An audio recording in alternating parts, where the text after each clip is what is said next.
pattern of person of color, black person has an idea. Somebody with no ideas but with capital sees that, badly copies it, and then takes it to a market that the black person doesn't have access to, and then becomes a billionaire. Yes, and not just that, right? Because sometimes the coldest part is they don't even take it to a different market. They bring it right back to our market. Right? But it's like, oh, like we have range to do this in Tacoma. And they're like, oh, but you're in 2 stores in Tacoma, so tell you what we're going to do. Like, we're going to take it to Tacoma, Seattle, Portland. Then we're going to cross over into Denver, and then we're going to make our way to Chicago. And it's still in the black community, but it's not black owned. You know what I'm saying? But because the essence of it is still so, it was designed and centered around black people. So a lot of times black folks don't know, because we're like, oh, this is definitely ours. I can look at the design. I can taste the flavor. Oh, this is definitely. But then you find out now it started off ours, and then somebody took it, and now they have the reach. It's something that I hear you talk about all the time, man. Is that capital, right? Yeah. Because the capital is such a big piece of this. And I know we come up with all these phrases, you know, like, oh, such and such is the new capital. This is the new currency. But understand, capital is capital. Capital is capital. You know what I'm saying? Creativity is a form of capital, yes, and all that. And you need that capital to turn it into something else. You got to have, yeah. It's I'll say what I find is, like you heard me say it in the ALF thing, I was like, the Matrix is real. And the first part of getting out is being like, it's real. Yeah. And that's not to say it's impossible, but it's formidable. Yeah. And if that's not acknowledged, then you're just going to be in that same loop. Yeah. Like, why are they stealing everything we got? Yeah. And I guess we can start there. Well, I mean, I think that's a good point too. And to understand that part of the design, because the design it's an intelligent design, right? And so, so the design just keeps getting better. It keeps learning, right? So just like the movie The Matrix, right? They kept learning and they kept rebuilding the Matrix every time, right? Yep. Same thing with the design. So part of that is they realize we have to let some people through.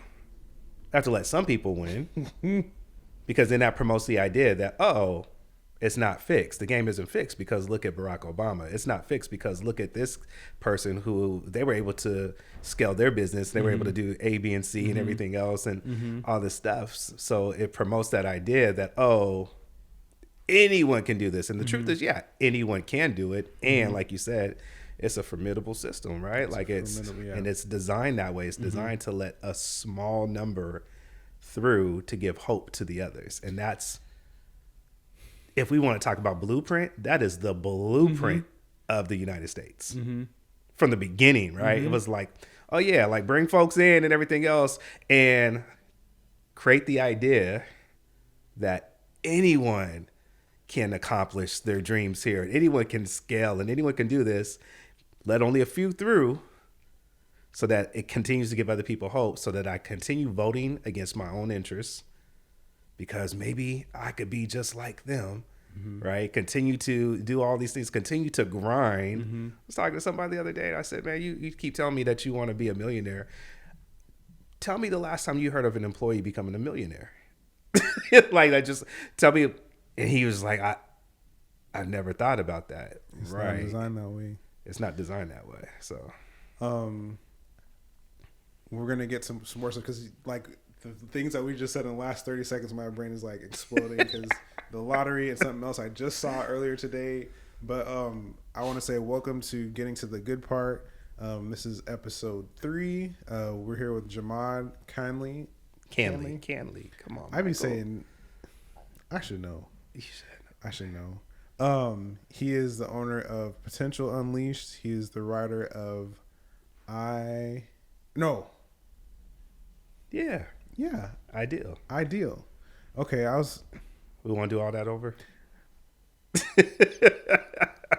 We're here with Jahmad Canley. We'll have the other clip edited too, like where I'm saying it off and I'll say it again. Like, we're here with Jahmad Canley, owner of Potential Unleashed, writer of the book Ideal, also owner of a new app called the Diversity app. Diversity app, which I think is amazing and shows how he thinks. Because I was like, who would come up with this?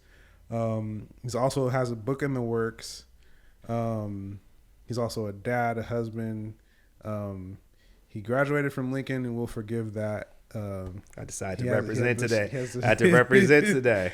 He went to Wazoo. Uh-huh. I went to UW, but we're still friends. Yeah. But this is getting to the good part. We are here talking about the Black diaspora and people in it that are helping and doing things that get the wealth gap closed. Whether it's being an example, whether it's being a business owner or a community leader or a person that's just getting things done, we're here to celebrate and elevate that. So we were talking before, like every conversation, like every episode is going to start like this. We were talking before because we start talking. We had the Black Business Brunch. Shout out to Black Night Market in Tacoma and Mari Griffin. Amazing event. And Jahmad, you won. What did you win? I won bingo, and I won my first ever raffle ever in life. So, and that got me a coffee maker. Not just coffee maker. Mm-hmm. Coffee and espresso. Yeah, coffee and espresso 10 with the cups steam wand. With the steam wand. Ooh, the steam wand. I don't drink coffee. Me either. But I'm very excited about this. What it reminded me of is like after that ended, I watched I don't know when I had the time to watch a short video, and the lady was talking about lotteries. I shared it in the We Are Black Gold group. Mm-hmm. And she's talking about how this whole system was put in place to gather money from people, and they could immediately use that money to get things done. And as long as they put enough back in for there to be one winner, then people continue to pour into that thing. Mm-hmm. And you were talking about how you never won anything up until this point. You're writing a whole book about Mr. Unlucky. Yeah. Or is that something like that? I don't know how to tell it. It'll be patent pending for whatever under Jahmad's company. Not anything I'm doing. But I was like, it's all kind of tying together in this conversation of like, we're trying to get to success. We're trying to get to a place where we can capitalize on our creativity and opportunities without having it co-opted by somebody with more capital. Yeah. There's a group that has, I think Sean Rochester said 90% of the wealth, and Black people as a whole have 2%. Mm-hmm. And that includes Tyler Perry, that includes Oprah, that includes all the billionaires, the 4 or 5 that we can think of. Jay-Z, Dre, all of them. Who's the other one that has a TV station? Byron Allen, who's been doing amazing stuff. Like I was like, oh, the griot, all that is amazing. And that's still 2%. That's 2 pennies to $1 worth of $1 billion or trillions out there. Yeah. Well, I mean, can we just talk about that though? Yeah. Meaning, we just named. Let me break it down like this: when you can name the majority of the billionaires in your group, between 2 people, that's it. That's an issue. You know what I'm saying? Like, there's no way that a white person could sit here and begin to name all the white billionaires, right? Like, probably in one state, like in Washington, who are all the once they get past, the Zuckerbergs and Elon Musk and Buffett, like Gates, they're going to be like. Right. And those are entrepreneurs that everyone knows. Mm-hmm. We could pretty much really start to like make a list and probably be able to identify and map out like Black billionaires and be able to like seriously say like, oh, this is at least 90% of the Black, Black billionaires. Yeah. Yeah. So Yeah. Anytime that you can still do that, there's deep inequities, right? You know, again, anytime that you can name the black president, right? Like if I can pretty much name them all, you know what I mean? Like anytime that you can name the inside of a company, for example, anytime you can name the black executives who work for this multi-billion-dollar conglomerate, Multinational, and you can name the black executives again. Anytime that you can name them without having to study and everything else, but you just like, oh yeah, there's boom, boom, boom. There's these three. That's always going to tell you that there's inequities in the space. So yeah, Sean Rochester, who wrote Black Tax, The Black Tax. I read that book and was just like, there's a section near the end. People should read everything, but the 2% rule that hit me. I had been in a series of reading like these different books. The Sum of Us, Caste, The Origin of Our Discontent, The Color of Law, The Color of Money. What else is out there? There's one called The Banker's New Clothes.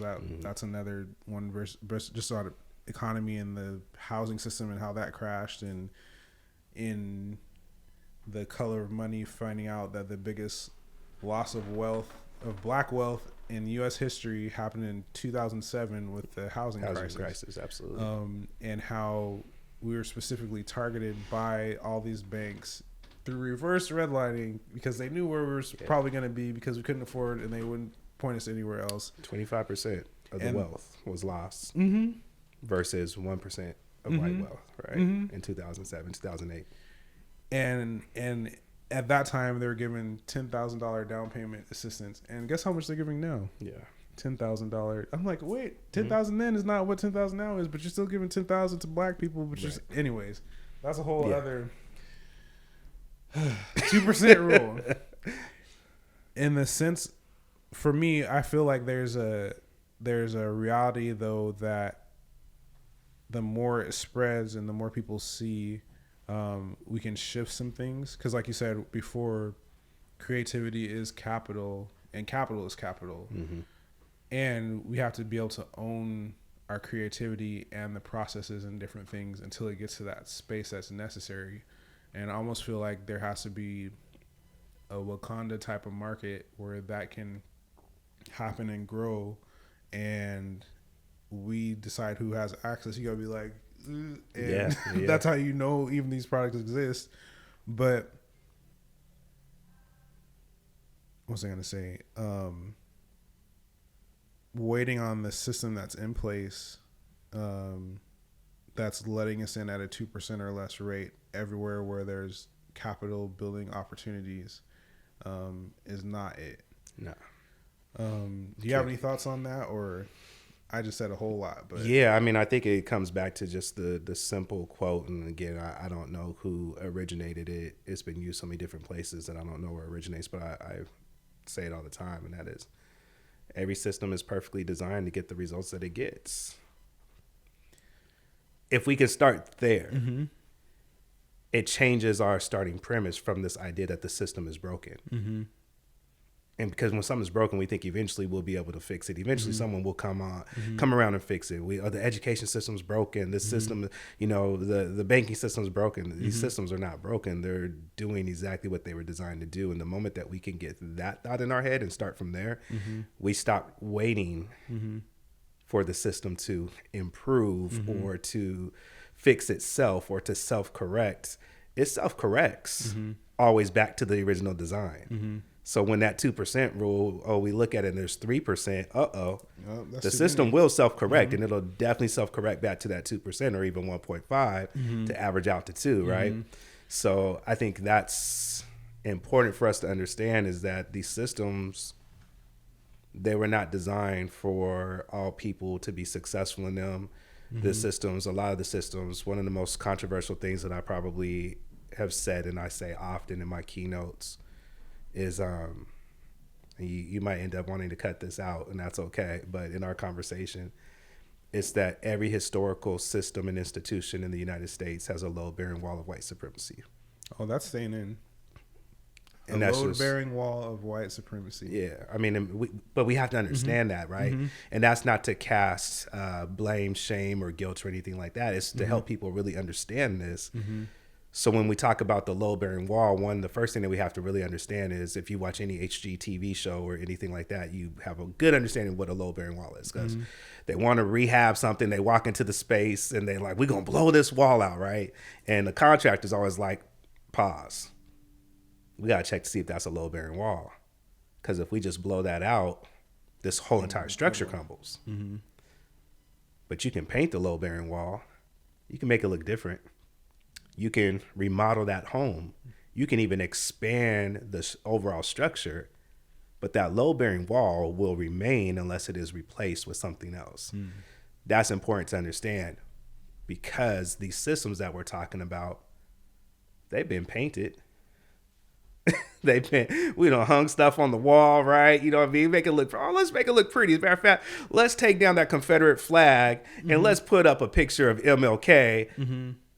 But the wall, we won't call it master bedrooms anymore. Right. We'll call it, primary bedroom now, right? The wall is still the same. It's still the load-bearing wall. And so to help people really understand this concept is to think about that when these institutions and systems were designed, they were designed at a time that it was still legal to own Black people. I always drive that point home, because people are like, oh, it was designed during a time where, it was still illegal to own other people. No. White Jeff couldn't own White James. You got to understand that was against the law. He couldn't do that. He couldn't just go to your neighbor's house and just tie him up and be like, this is how it's going to be. No, that was against the law. It was these systems. So whether we're talking about banking, whether we're talking about real estate, whether we're talking about education, whether we're talking about the military, they were designed during a time where it was still legal to own Black people. That's the foundation. That's the foundation of these systems. And so again, if we keep trying to think that the system's broken, well, nah, the system was not designed to serve all people, and definitely was not designed to serve Black folks, right? If that was the case, we'd have a different conversation on our hands, but it wasn't the case. The case is, you were talking about banking. As recently as 2017, Wells Fargo was found guilty for giving Black and brown people higher interest rates solely based off of the color of their skin, not their creditworthiness. We're like, why are we shocked? Wells Fargo. What, right. And don't even get me started on Wells Fargo. Because 2020, they make the news. I shouldn't say 2020. 2022 and 23, they make the news again, because during the great refinance boom of 2020, right? So pandemic happens, feds drop the interest rates, everyone's refinancing their homes, right? This is a great way for people to now drop down to this 2.3% interest rate. Wells Fargo is the only bank on record. Like, Wells Fargo denied more Black applicants than they actually accepted. And they denied more Black applicants than any other financial institution in the country. And what I love about the media is that the media is always looking for sensational stuff, right? So, and I love this about them. Sometimes it's like, but I love it when they're looking at cases like this, because they're pulling out people who are literally rocket scientists. Like, this brother works at NASA and is a rocket scientist with an 800 credit score and gets denied a refinance loan, meaning he owns his property. He's got equity in his property. He's got an 800 credit score and he works at NASA, and you denied him. But he goes to 5 other banks and instantly gets accepted. But Wells Fargo denied him, and they have no explanation on why. So, like you said, the 2% rule, these systems. But if we wait for Wells Fargo. Exactly. And we've talked about that. Yeah. So we have to start designing our own stuff, our own systems, like you said, the Wakanda piece or whatever that looks like. Or else we just keep knocking at the door expecting something different. And trying to teach people all this stuff. How to navigate it. And I do believe in this too, that in the process of designing a system, we also have to teach people how to navigate the current system. Yeah. Right. Yeah. So how do you overcome these systems in the meantime while we're building the new one? So I believe it's a twofold approach, because building a new system, designing a new system is going to take time, and there's going to be, again, all types of setbacks, because the system's going to definitely try to sabotage that as much as possible. So who knows how many years it could take to actually design a new sustainable system. So in the meantime, we have to teach people how to also navigate the system. And we can do that a lot better if we get them to understand that that system is really not designed to serve you. Yeah. So that we're going to teach you how to navigate it, but we need you to stay out of the lullaby that this system was actually for you, because it says it was created for all. Yeah. What you shared about, you said Wells Fargo, and what's the other one? The other what? The other bank. Oh, I mean, there's a ton, right? Okay. But I mean, Wells Fargo, Bank of America. Bank of America has an interesting story, which I know you probably know because you read The Color of Money, but a lot of people don't know that Started as? Yeah, the Bank of Italy, to help fight against discrimination. Because they couldn't get into banks. Exactly. Until they became white. Right. And now it has evolved into Bank of America through a bunch of acquisitions and mergers and everything else. And now, along with Wells Fargo, is constantly cited for their discriminatory practices, right? So it's interesting how those things happen, but that's the history of the U.S. Yeah. Groups that were once oppressed, once they get integrated into the system, often become the oppressors. So there's a series that was put on by the Federal Reserve Bank called Racism in the Economy, and in the episode, I believe it was on the wealth divide, he talks about how even with what is it called, the PPP loans, which are really grants, but nobody really went into it. I remember all through COVID, kind of it seemed that the idea was black people were scamming and getting PPP loans, and they're all going to get caught up, and the Fed's going to go after everyone. Guess what percentage of people actually got PPP loans through? This is like hundreds of billions of dollars that was given out to different organizations. Guess what the percentage was for black people? for black people, 2%. Yeah, less than 2%. Yeah, of course. And this is in the middle of George Floyd and all these different things. But like you said, if the load-bearing wall is racism, then the outcomes and the construction and design is all that as well. So we're both from Tacoma. You grew up East Side? Absolutely. Okay. Yeah. I grew up Hilltop. I respect that. You know what I mean? As long We you can know, see each other and smile. we can It's talk about okay. bias. You know what I mean? So I mean, Um, if you had said some other parts of town, maybe Yeah. I wouldn't be as It's like accepting. North End. Stadium District. That's interesting. The train goes through. Never mind. What kind of got you on the path that you are now? Like, was it high school, or was it college, or was it just a combination of things? Define the path. I'll say working in the space of diversity, equity, inclusion, access, belonging. Oh yeah. Oh, that's easy. Pullman, Washington got me on the path of diversity, equity, inclusion, belonging, anti-racism, and all the above. Coming from the east side of Tacoma, where growing up, I thought that the world was just diverse. I went to Rogers Elementary School. Our theme song was "Rogers is a Rainbow." Many different people, many different colors. We sang this at every assembly. Everyone knew the song. You had to know the song. It's just what we did. Yellow, white, black, red, and brown. You see them all around. You be you, I be me. That's the way we were meant to be, right? The world is a mixing cup. Look what happens when we stir it up. This was our theme song, right? So here I am, like, oh, like yeah, this is just what it is, right? I got friends who are black, white, Mexican, Cambodian, Native, right, and all other things in between. I think this is how the world looks. This is how my neighborhood looks. This is how, aspects of my family look, right? I have a Filipino auntie, right? Same. Just, like this is it. Go down to California. Half my family, is married to folks who, are black. And then we have people who are, Mexican, and just what it is. And so because I'm bouncing back and forth between the east side of Tacoma and Southern California, again, this is my world view. This is my world lens. And then I start hitting middle school and sports. And now we're traveling to the north end, and What middle school did you go to? I went to McElvey. Okay. So now we're playing hoop, and we're playing against other schools on the north end, and I'm realizing their school population doesn't look like us. Matter of fact, I'm seeing like the 2 black basketball players on their team riding with us, what I mean? Like, even though we're on rival schools and everything, but they like siding with us, what I mean? Like, and I'm like, oh, this is interesting, because I didn't realize this.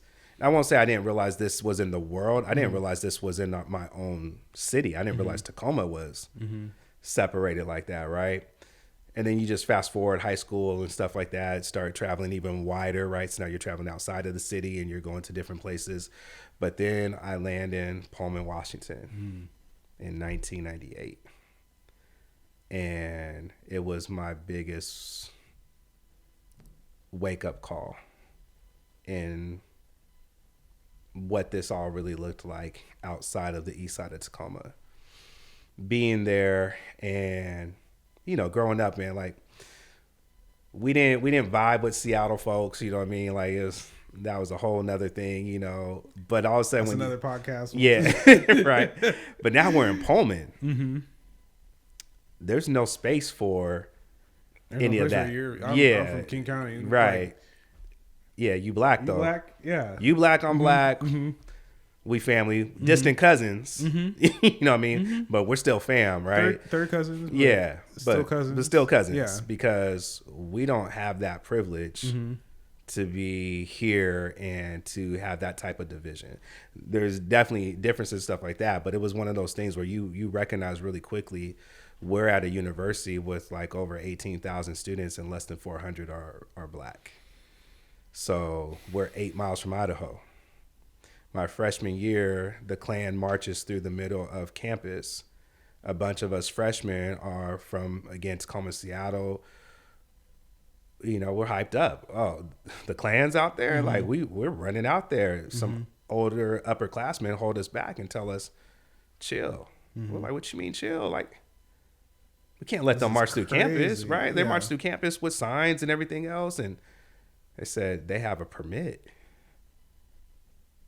Like, they're legally allowed to be here, and they're waiting for you to run outside because you would be the one who is actually breaching the peace. And we're 8 miles from Idaho, right? And like, it's a different world. Hearing students, fellow students, tell me that I'm the first black person that they ever met.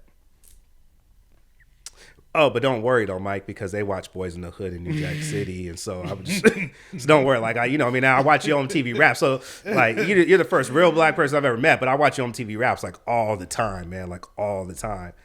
So I started seeing all of this stuff, right? There was a kid who was real cool. His name was Pete, and Pete grew up in one of those, predominantly all white towns and stuff. One night we're chilling, telling my age. We're playing GoldenEye 007. Right?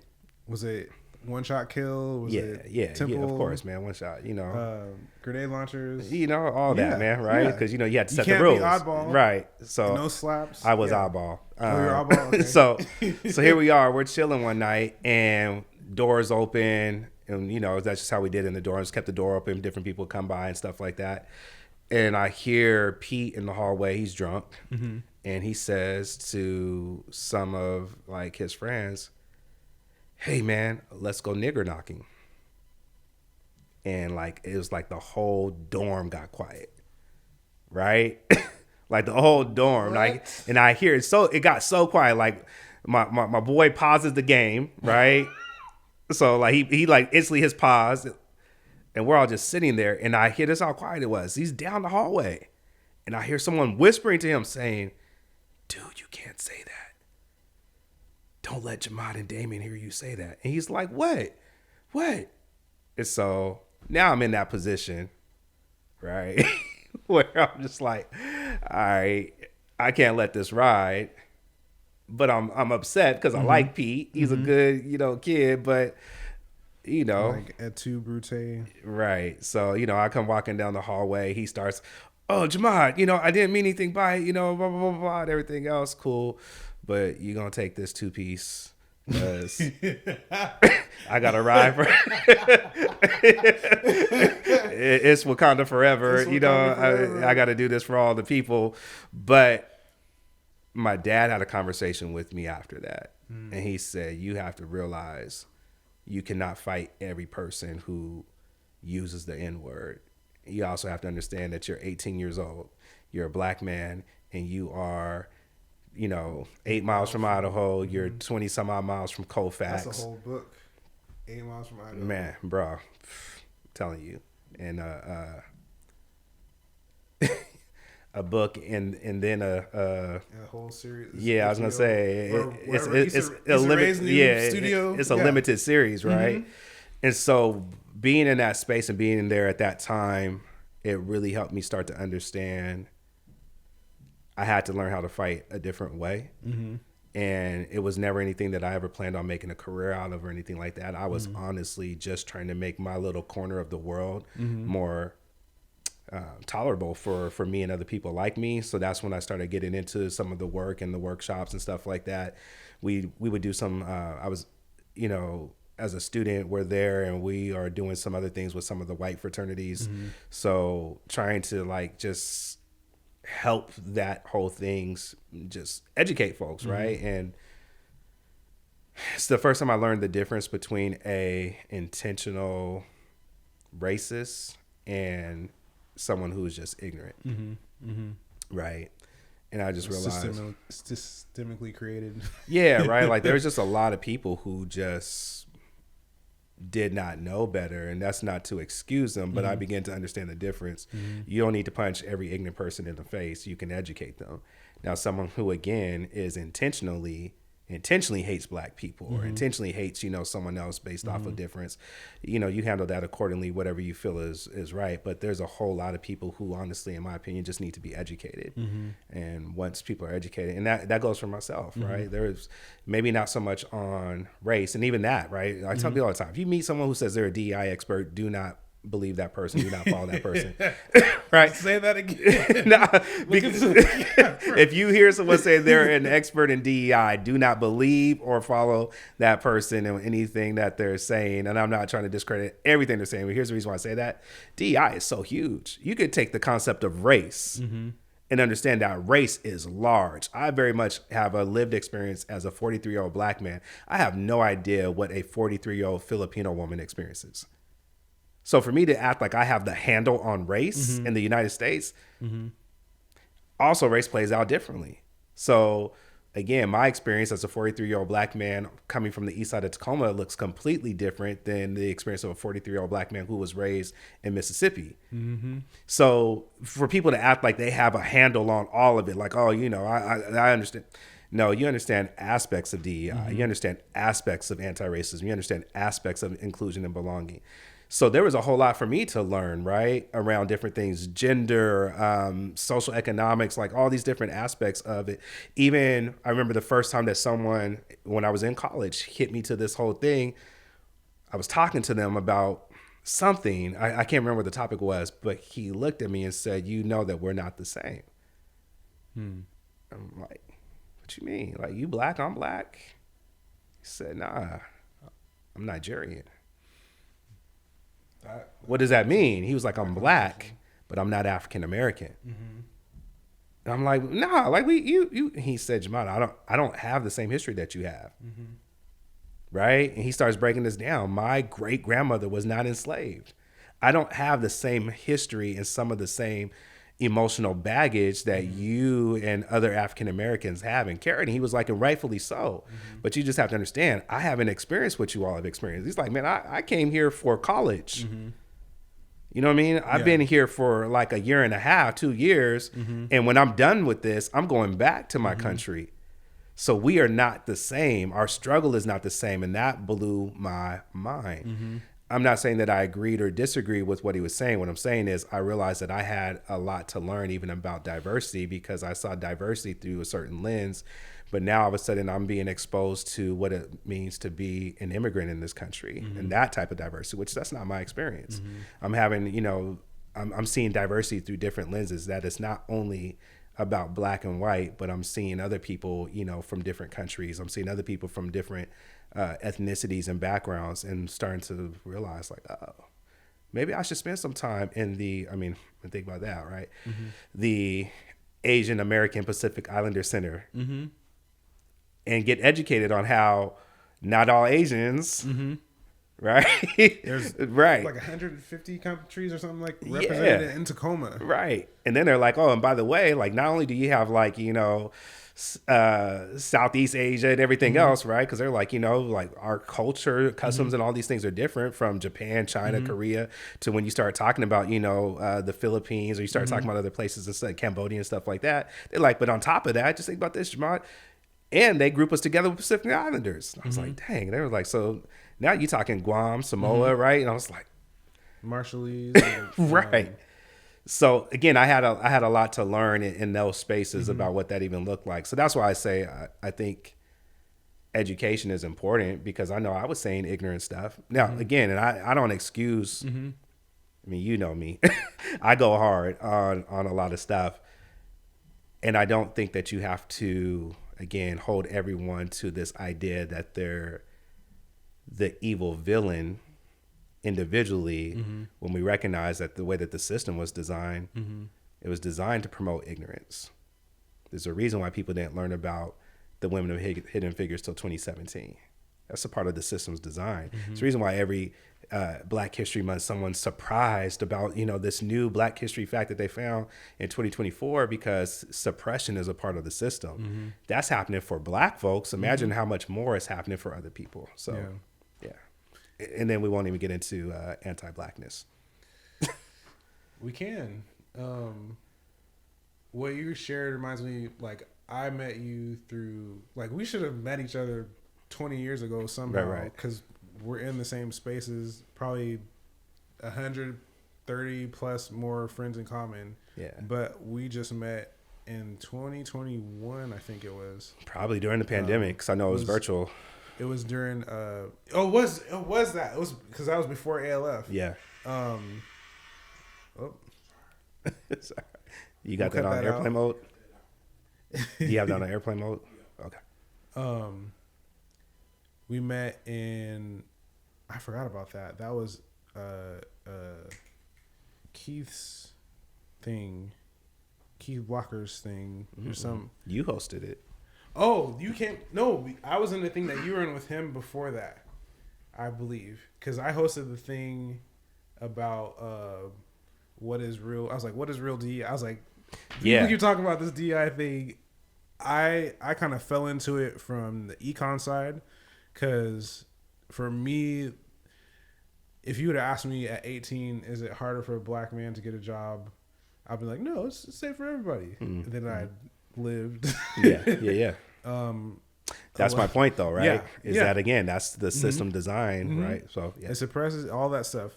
But then we really connected in ALF, American Leadership Forum, which has its positives and different things. But one of the things they talk about is technical challenges versus adaptive challenges. Yeah. And how I feel like a lot of people will be like, oh, it's just easy, just do this, just educate Black people and everything will be fine. Yeah. But it's the systemic issues are adaptive issues, and the people that are suffering the most are the ones that usually are dedicated to find the solution. Yeah. Where he said for the person from Nigeria, he gets to go back and deal with Nigeria's problems or challenges or opportunities. Right. And we're here on this ship and deciding what and how we're going to deal with things.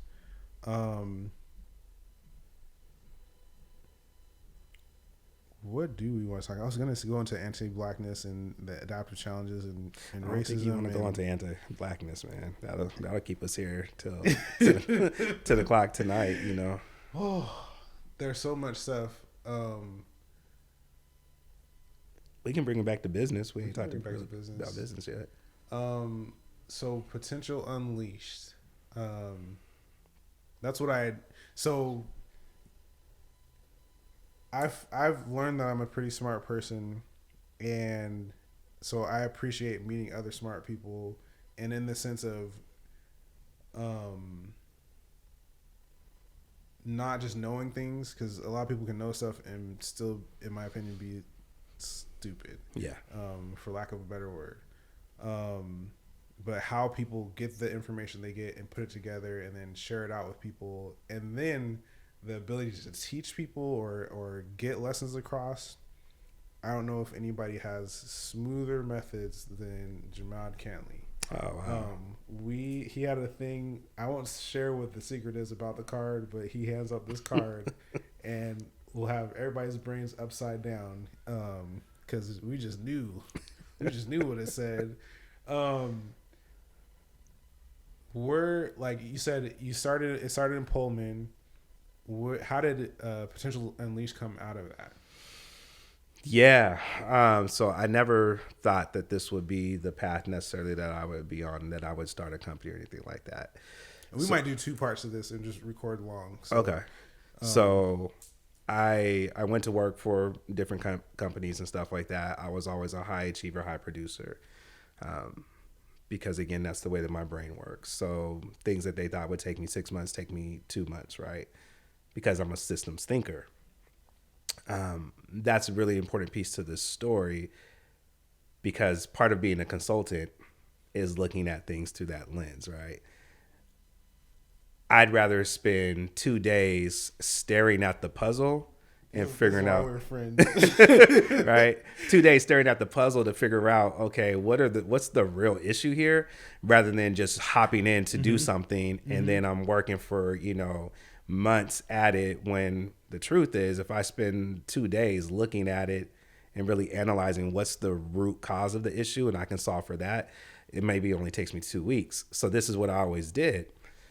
It caused me to be promoted really fast and everything else. But what always ended up happening in every situation was what ended up happening was I would get to the place where whoever my supervisor was would tell me, I don't know what to do with you. And I'd be like, well, so we're having our annual review or everything. And they're like, man, like you've outperformed every metric that we had and everything else. And I want to keep you.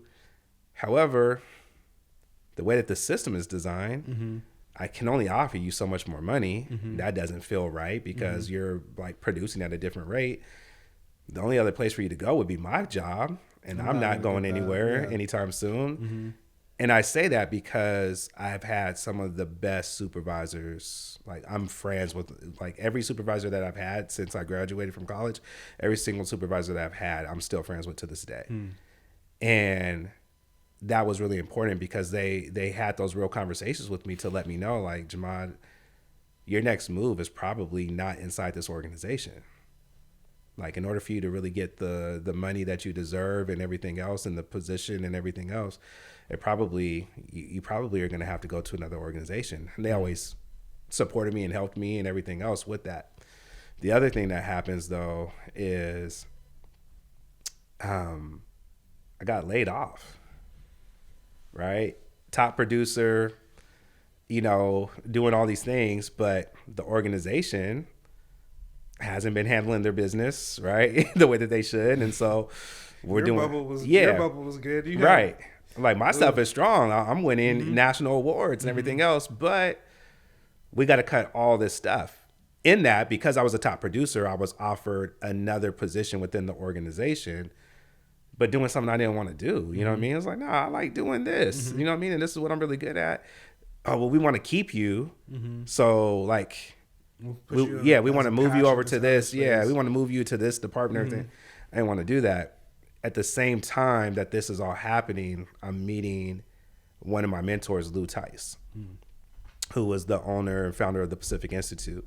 And so starting to engage through that through a gentleman by the name of Antoine Richardson, who was another person who introduced me to the Pacific Institute and stuff. And so I began doing some consulting work on the side. I mean, this honestly is a really interesting story because a friend of mine and we had started a public speaking company together called 3E Motivation. So we're out doing our public speaking, working in our jobs, but we're also building this public speaking firm. It's great. We're traveling and all this kind of stuff. So when I got introduced to Lou Tyson, the Pacific Institute, it was kind of a natural fit because I already came with this skill set of speaking and all these different things. So now I'm becoming a trainer and everything else. Fast forward, and as I'm working with these different organizations, I'm finding that they need customized solutions. The Pacific Institute, in all the great work that they had done, did not have customized solutions.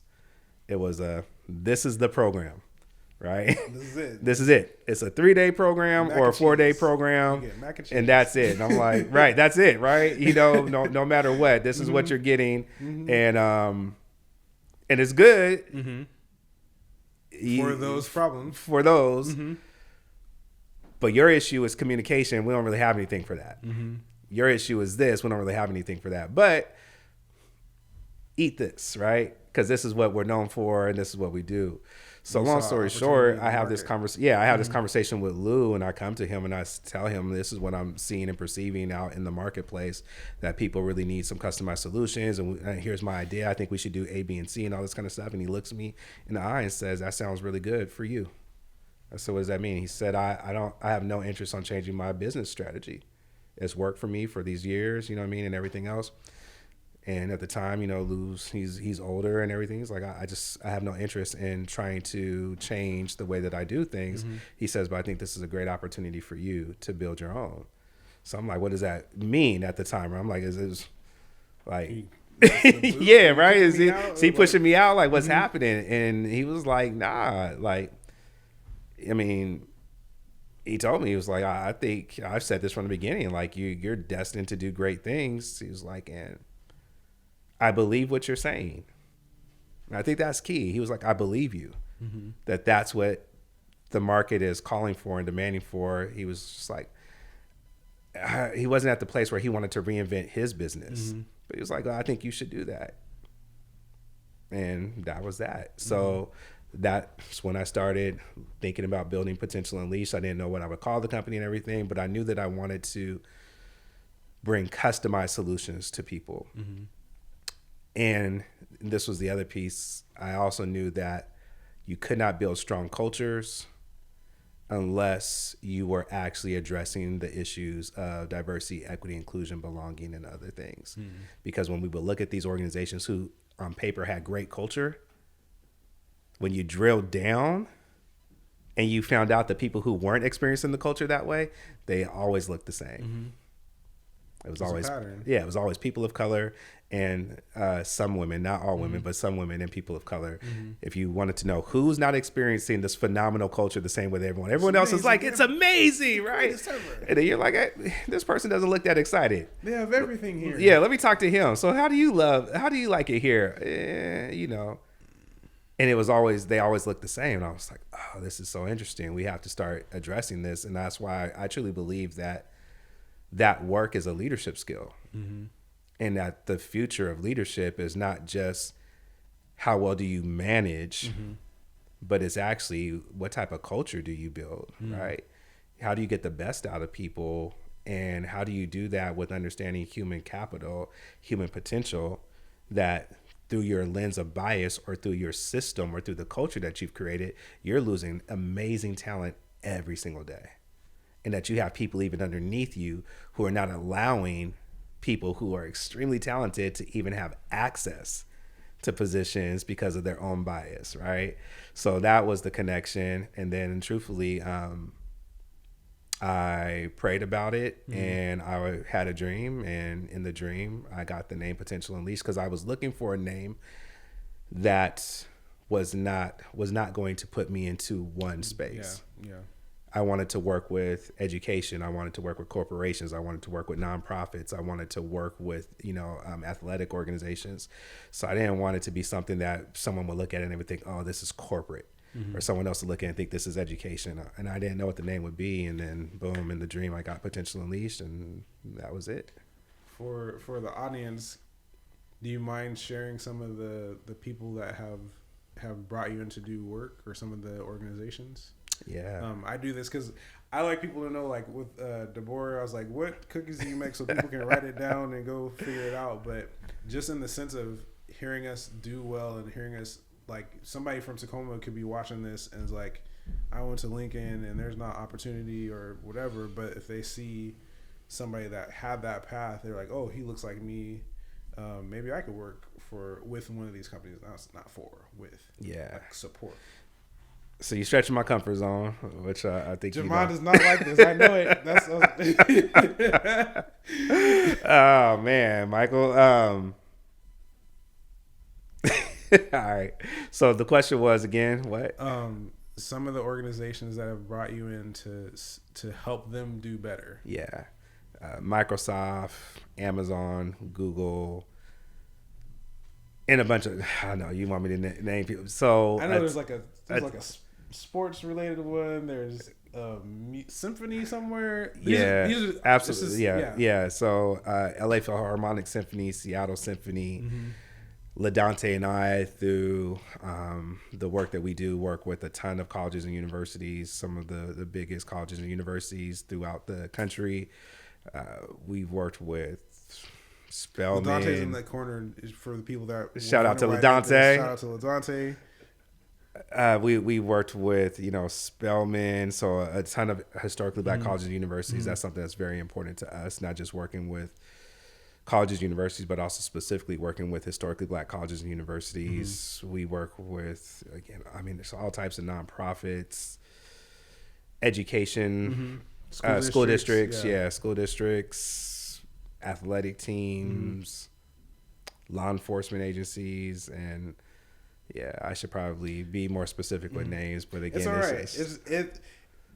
The first few is enough to know people to know that Jahmad is serious, and we do work not just here in the U.S. but internationally. So we've worked with different. What's that? Well, I mentioned the reason why I mentioned that, I think it's important because when you're working in different spaces, different countries, especially when you're talking about culture and you're talking about equity, it does not look the same everywhere. And so that's really important to understand when we're working in the Bahamas, because people will be like, oh, well, this is a black and white thing. Well, when we go to the Bahamas, we're talking about all black folks, right? And so you approach the work. The work is at its core and its essence the same, right? But you have to understand the dynamics that are at play there. And this is why those systems conversations are so important. When you go to Mexico, you're dealing with all brown folks. So again, the conversation may not be around race, but that's where the conversation evolves into caste, class, social economics, and that's where I also mention anti-blackness. My first time going to Guatemala, my brother Eduardo pulled me aside and he said, I want you to know something. And I said, what? He said, there's people in Guatemala who look just like you. And Eduardo, a good friend of mine, we stay friends to this day. He ended up moving to the United States later on and stuff like that. We stayed very, very close. But this is 2007. This is my first time. And check this out. This is my first time ever hearing that there are people like Guatemalans. So not just people in Guatemala, that there are Guatemalans who look just like me. And I'm like, what do you mean look just like me? He's like, everybody's brown. That's right. what they told us. He said, no, who look just like you, same skin color and everything. He said, the issue is, though, they are forced to live near the coast. You'll never see them in Guatemala City. He said, so as we drive around, you're not ever going to see that. He said, as a matter of fact, he said, there's places around here that if we were just to go 15 miles outside of the city, you would see some of the most impoverished areas ever. He said, but the city is designed that tourists like you will never see that.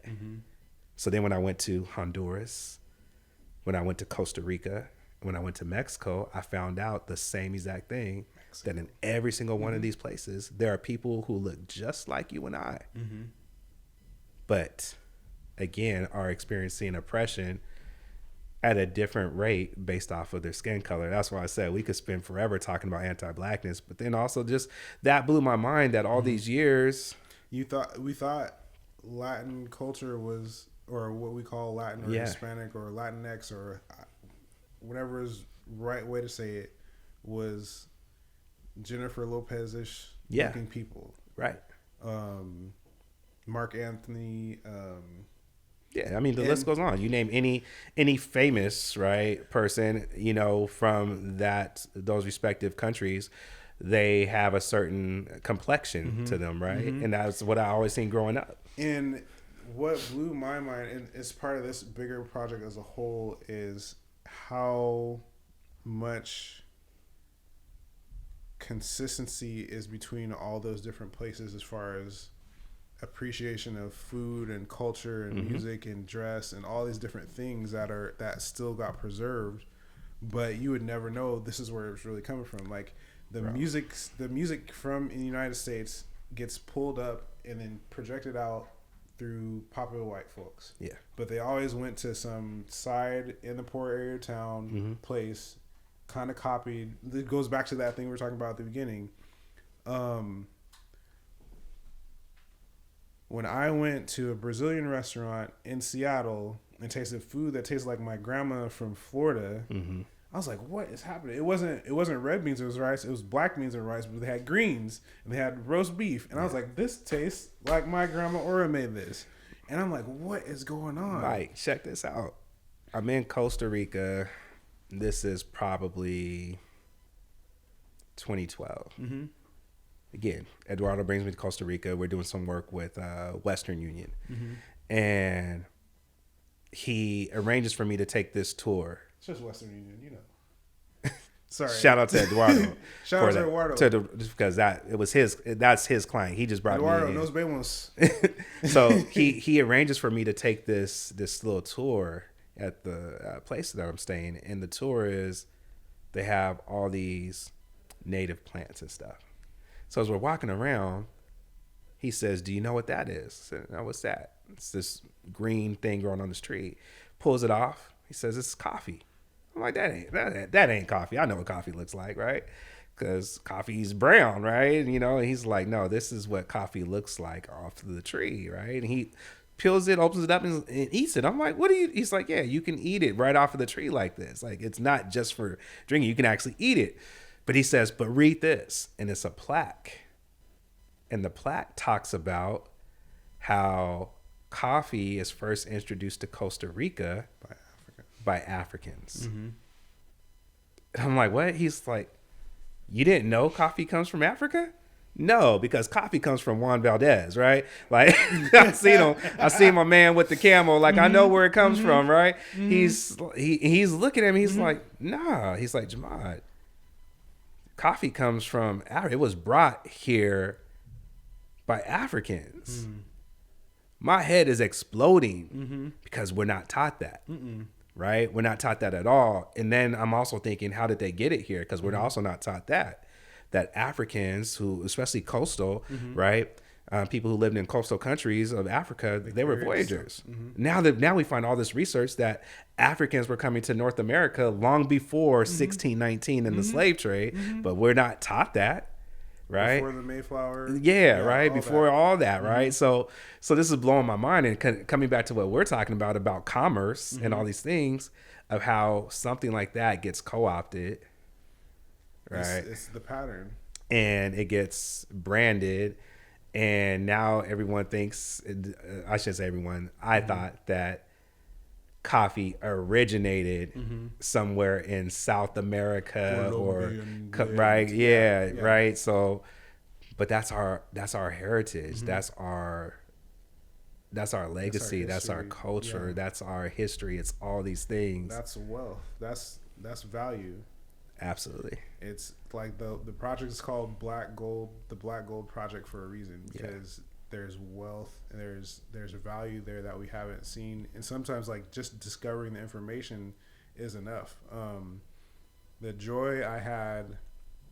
So I was married before to somebody from Peru, and we went to Peru, and we're driving through. What I've noticed worldwide, I don't know if I'll get in trouble for this, but in different countries, their general ethnic music is somewhere on the spectrum of polka-ish, like boom, boom, boom, boom, and it's like it's very wherever it is. But when black people connect to that, that's when you be like ooh.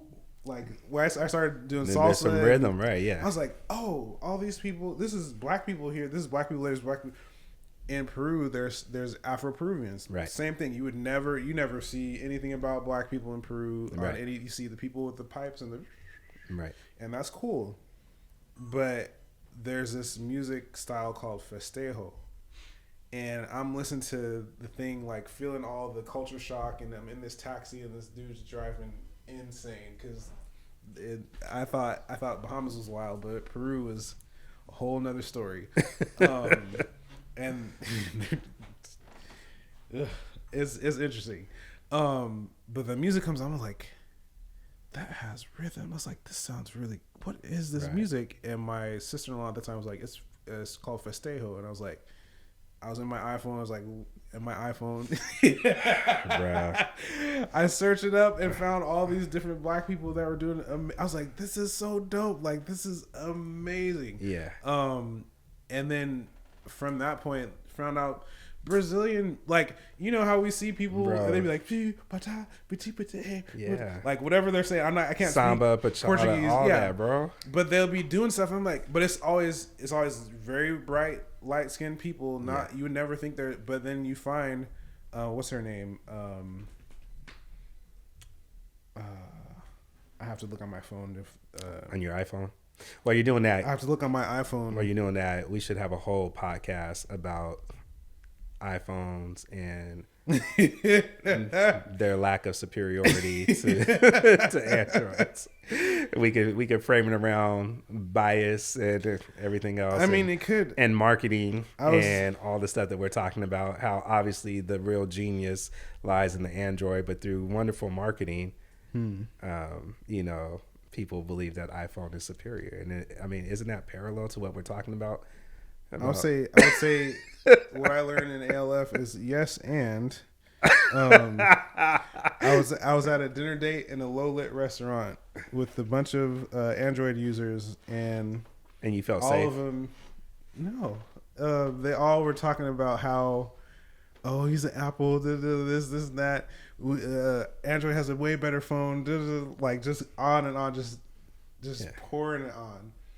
And so I was like, okay, we can just check. Like, it's low in here. I took a picture of my lady, and it looked pretty good. And then she took a picture with her phone, and everybody laughed because it was just not apples to apples. First off, what you all may not know out there in the world is that Michael is a professional photographer. So let's start there, bro. So you tilted the candle in a certain way, made sure there was no shadows. It's like, let's put it all the way out there. Let's not act like it's just apples to apples. Let's give more context. She's out here taking a selfie and you're taking portraits. Even before the thing, I was like, I don't get this phone for the camera, but we can test this because as a photographer, I would never choose a phone as the reason. The reason I'm getting the phone is not because of the camera. I'm not saying that. I'm not saying that the camera's... In the situation, though I do have superior photographic information and knowledge and capacity, I literally just did this and took the picture, and then she did the same thing. It's impossible. It's impossible. Maybe it is. It's impossible that you just pulled up your phone and just did this. That would be like saying Michael Jordan just put up... The other Michael Jordan just put up a shot. It would be impossible for him to put up a shot without actually rotating the ball and following through with his wrist. That would be impossible because he's a professional. Like, you're a professional photographer. That's all I'm saying. What's this person's name? I would use a professional camera if I was trying to do professional shots. I believe That's what I'm saying. Okay, but you're gonna tell me that if we took the other Michael Jordan, to Dave and Buster's and we were playing Pop Shot, that even though it's not a full size basketball, you tell me that he's not gonna shoot well.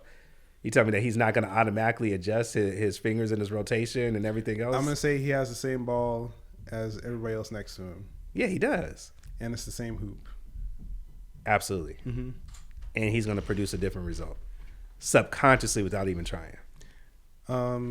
I would say you don't got me all in the space. Can we get back to talk about racism? I appreciate you don't got me all heated and stuff, man. You talk about you distracted me enough to remember the lady's name. Good. What's the lady's name? She's Brazilian. Because your iPhone couldn't bring it up. No, because your iPhone was stuck. I was thinking about how I was going to counter your argument. Because it's a good one. No, but now you remember the lady's name because your iPhone, that's where you went, was to check on your iPhone. But I was thinking about your argument. Okay. So it doesn't matter what the iPhone's doing. Her name is Paula Lima. Okay. And so I heard her, and she was black. And I was like, oh, this is what they're trying to copy. Like, she's jazzy. She's super, like, amazing. And I was like, okay, I see. This is that same thing. It's somebody goes to the coast, like you said, they're on the coast, they get a meal or something that's amazing from people who had the least to work with, but turn it into something amazing. Yeah, all around the world we're doing the same thing. Absolutely. It's kind of like how iPhone comes out with features that Android had 3 years previous, right? It's kind of like that. Like Android does something really cool, then 3 years later iPhone comes out and makes it seem like it's new.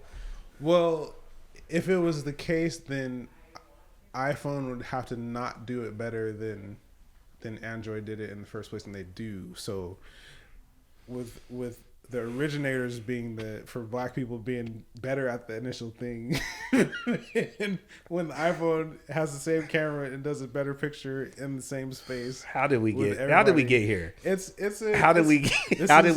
here? Friendship conversations. Man, we've overcome Eastside versus the Hilltop, Wazoo versus UW, and now here we are. I won't even mention your post about this topic on Facebook where people are like, no, don't do it. We'll leave that. Let's leave that there. We'll leave it there. I got Apple because I was tired of my MP3 player that I bought not working. The PCs that we had a person that put them together for us, brother. Listen. Not working. It sounds like how to load. It sounds like there's a level of guilt that you feel like you have to give us the backstory on why you actually sold out. I know that there's a perspective based on lack of information, maybe on your part, that is leading to this hate for me as an Apple user. It comes back to that ignorance piece that we were talking about. Yeah, okay, I got you. So I'm just sharing information. Back to business. Yeah. It just works. And after a certain point, everything went to that. Oh, man. Richard, are you iPhone? Oh, man. I'm surrounded in this camp, man. And I'm not telling you got to get one. I appreciate that. I just enjoy my devices working. That all of a sudden this conversation has started to feel very hostile, and I no longer feel safe. I apologize for that, and for whatever percentage of this is my fault. I hope you can forgive me. It's not your fault. It's you are a product of the system. Oh, I'm an unintentional. There it is, man. That's what happens. It's not your fault. It's just this is what you've been told. This is how you've been conditioned. This is how the system is designed and structured, and it produces these results. The system is always designed to produce these results, and there it is. The Android system is much more difficult for app creation because you have to have all these different versions for all the different types of Androids. But for Apple, they can just make one. That's why it usually comes out sooner on Apple. Yeah. But I just brought that up because we're going to talk about Jahmad has an amazing app. So great segue, brother. I'm giving you some of that. Yes, on the fly, which is available on both. It's available. He's not even going to keep it away from us as Apple users. I feel like we should just blank out. We'll just say Fruit Phone because we're not getting any money for this. We've said it 80,000 times. Yeah. Let's cut all that out anyway. Let's get back to Wakanda. Yeah. Jahmad's app. The diversity app, right? App. And we spell out the words diverse and city for this reason. And so I appreciate you saying Jahmad's app, but it's I'm one part of a company. I have an amazing team that I work with on the diversity app, and really where that was birthed from was doing workshops for people and coming in and getting to spend time with them is always a great thing. And we were looking at two major issues. One is what happens after the workshop, because a lot of times organizations will invest in leadership development after the workshop, but for all staff, all right, well, just did that, boom. A lot of times they don't have the capacity to keep those conversations going. That was one. And then number two, some of the larger organizations that we were working with, just by capacity wise, it was going to take a year or more to be able to get information throughout the entire organization, right? And so what do we do with people in the meantime? And a lot of organizations they were okay with like, oh, that's fine, because starting with leadership and everything else, we'll work our way through the organization. I'm thinking, well, the person who drives the truck, who interacts with customers every day, isn't going to get this for 2 years. Or the bank teller, who, again, is interacting with the public every day, because leaders are not. Leaders are interacting with employees, and that's important to talk about that as well. But also the bank teller who is dealing with Michael when he walks in tomorrow isn't going to get this information for a year. How much damage is still going on during that 2 year period? Right. And so the app allows us to engage with people throughout the entire process. So I'll make it really, really brief. But the concept is we put people into what we call cities, small cities. And again, ton of research into this, and just, my background in like cognitive psychology and just understanding, especially adult learning and stuff like that, right? So understanding that adult learners often learn at their best when they're in small groups. That's why some of us have experienced being on these Zoom meetings and Zoom trainings, which we do as a company, but we recognize when you have 28 people there, it's not always going to lead to the most intimate of conversations. Again, I think that's one of the reasons why we've been successful, because people are amazed at how we're able to create that. But even with us being able to create that, we recognize it's still, some people are still only going to go so far, right? Especially if it's a group of people. In that setting, right? So some of the stuff has to bake in. Exactly. So this allows people to come together in these small cities of 5 to 8 people. And each city has, so you have your community members and you have your community leader. Your community leader is the person who helps kind of facilitate the conversation, but it allows people, think of social media in a closed environment. So those of us who are sitting in this room, we would all be in the city together. And let's say, Michael, you're the facilitator, so you're the community leader. You might post a topic or a video on, let's just take something easy, unconscious bias. When I say easy, I mean, as far as DEI topics go, right? It's a lot easier than talking about anti-racism or anti-blackness or, all these different things, or intersectionality. It's that first. Yeah, it's a nice entry. So you post a video on unconscious bias, and you can do a bunch of different things. You can create a question around it. You can ask people to type in the response. They can do a slider scale. They can all these different things. But now you're getting engagement. And because it's in this closed circle of just the 5 of us that are sitting in this room, you're going to get way more engagement. The other thing about that is it provides a space for micro learning. So this isn't an 8-hour workshop. Michael posts one video that's 3 minutes long, and now the 5 of us engage around this video topic. What were your takeaways from that? Has this ever happened to you, right? What do you think about unconscious bias? Do you think there's areas in our work where you've seen unconscious bias? And now people are engaging in all those things. The way that we design the app is very intelligent, meaning that it matures with the organization. So at the beginning, you may not want the rest of us who have never had a conversation about privilege engaging with videos and stuff like that on privilege. So again, maybe in the beginning, you as the community leader, you post a video on privilege and we engage in the conversation topic. Other reason why that's so important is you might note it's been 4 days and Jahmad hasn't responded. So you can look at, the metrics, and now you can tag me, right? Hey, Jahmad, I'll just checking in with you. I notice you haven't responded to, the last post. And again, we want engagement and everything else. Now we might have a conversation. I may tell you I'm just really uncomfortable with the topic, or maybe I've been really busy at work, whatever the case may be. So it takes that process of engagement to a different level, because when there's 1,000 people in the company, it's easy for me to hide. When there's 5 people in the city, not hiding so well.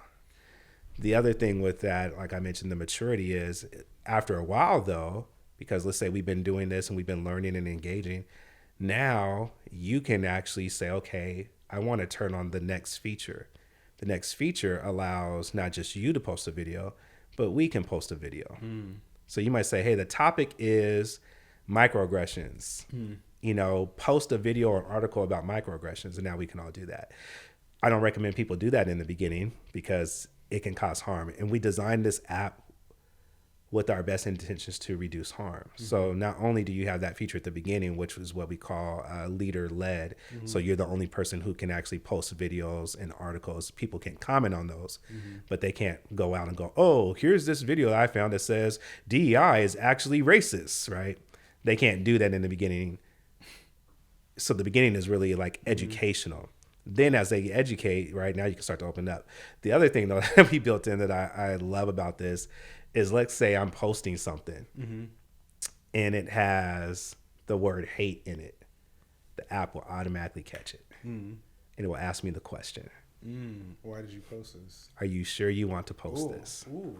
We noticed that your post includes the word hate.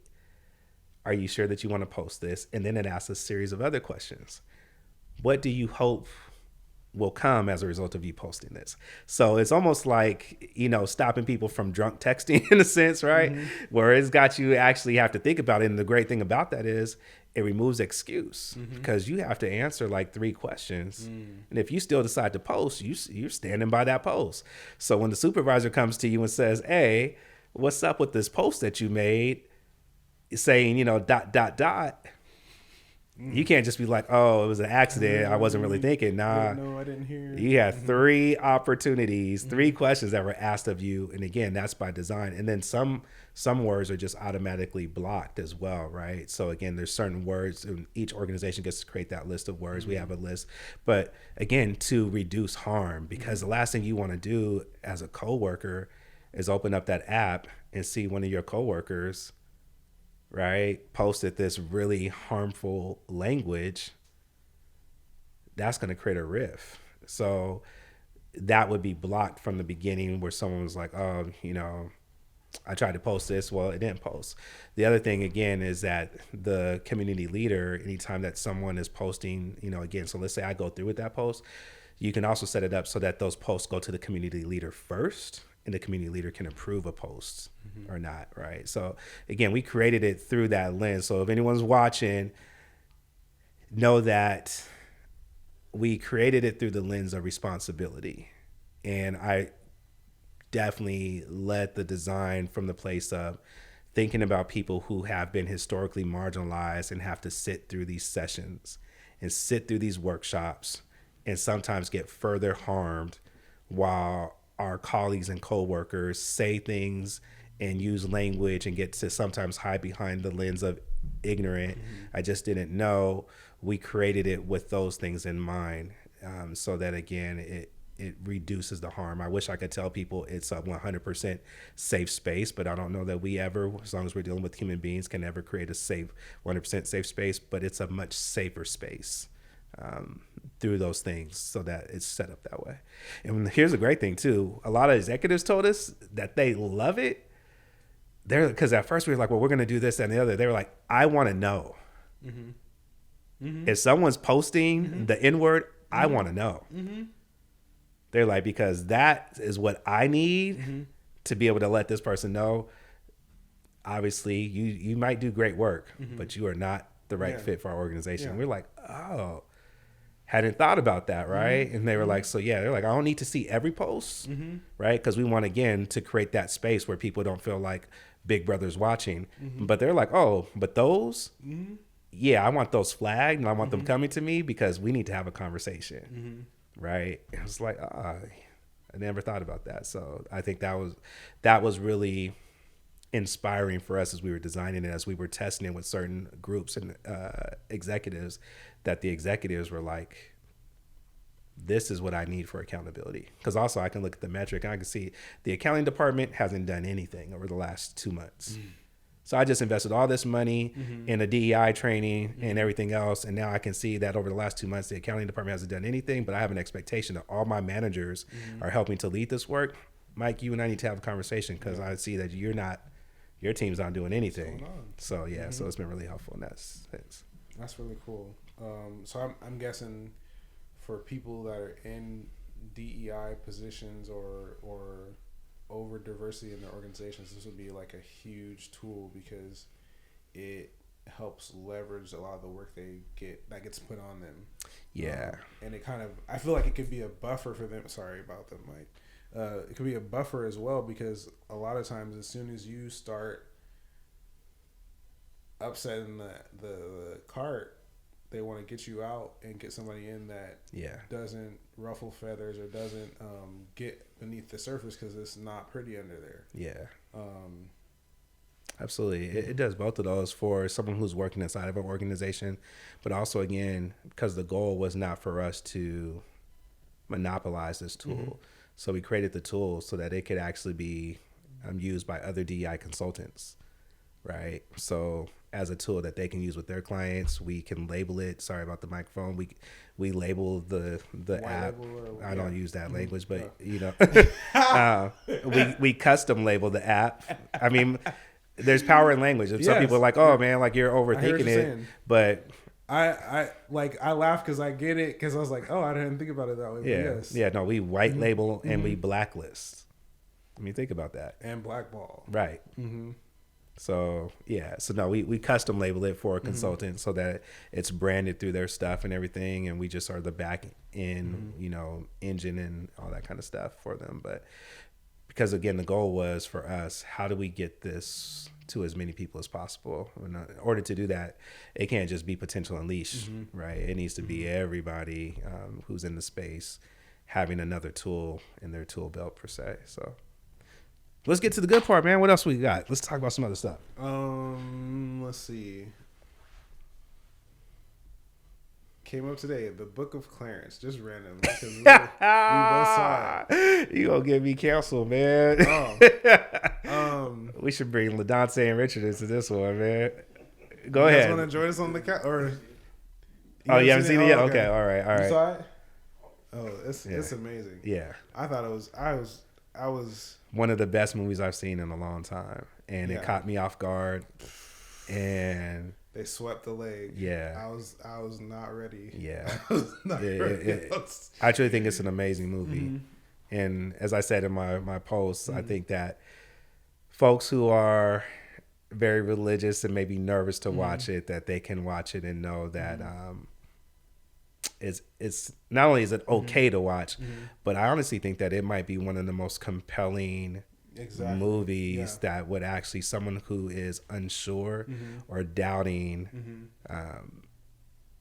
Jesus, that it actually would, I think that it would actually move them further towards the direction of Jesus because of the way that they take the story. I don't want to do any spoiler alerts for people who haven't seen it yet, but I think it's an amazing movie. It hit a lot of notes and it let people be themselves through the movie, and you see their path and you see their